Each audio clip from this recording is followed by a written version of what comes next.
ভালোবাসার পরীক্ষা দিতে স্ত্রীকে কাঁধে নিয়ে দৌড়াতে হয় স্বামীকে। শুনতে অবাক লাগলেও সত্যি। ফিনল্যান্ড, হাঙ্গেরি, এস্তোনিয়া, জার্মানি এমনকি যুক্তরাষ্ট্রেও আয়োজিত হয় ওয়াইফ ক্যারিং কম্পিটিশনের মতো এমন অদ্ভুত ও মজাদার প্রতিযোগিতা। বিস্তারিত ডেস্ক রিপোর্টে। প্রেমিকার মন পেতে কিংবা স্ত্রীর প্রতি ভালোবাসা দীর্ঘস্থায়ী করতে একজন পুরুষ নানা পরীক্ষা দিয়ে থাকেন। প্রেমের এই পরীক্ষা অনেক রকমের হতে পারে, কিন্তু ভালোবাসার প্রমাণ দিতে স্ত্রীকে কাঁধে তুলে দৌড়ানোর কথা শুনেছেন?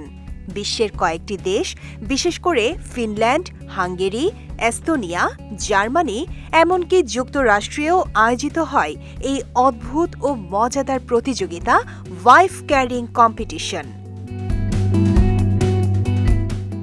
প্রতি বছর শত শত দম্পতি অংশ নেন এই প্রতিযোগিতায়। কেউ হাস্যরসের জন্য, কেউ পুরস্কারের আশায়, কেউ বা আবার সম্পর্কের বন্ধন আরও মজবুত করতে। এটি এক ধরনের সামাজিক উৎসব। প্রতিযোগিতার দিন শহর জুড়ে চলে মেলা, স্থানীয় সঙ্গীত ও সাংস্কৃতিক অনুষ্ঠান, বসে বিভিন্ন খাবারের দোকান।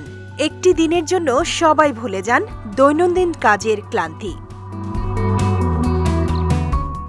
১৯৯২ সালে ফিনল্যান্ডে ব্যতিক্রমী এই খেলার সূচনা হয়, তবে এর পেছনে রয়েছে শত বছরের পুরনো লোককাহিনী।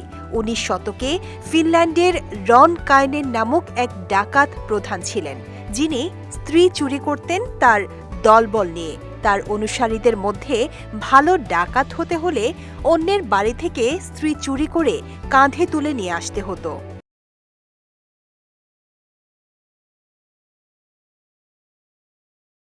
অনুশীলনের জন্য তারা বনে কাঁধে ভার তুলে দৌড়ানোর চর্চা করত। এই কিংবদন্তিকেই রূপক অর্থে তুলে ধরেই আয়োজন করা হয় এই ব্যতিক্রমী খেলা। তবে এটি এখন কেবলই একটি খেলা এবং প্রতিযোগিতা, যা বিশ্বাস, ভারসাম্য এবং ভালোবাসার অনন্য এক প্রকাশভঙ্গি।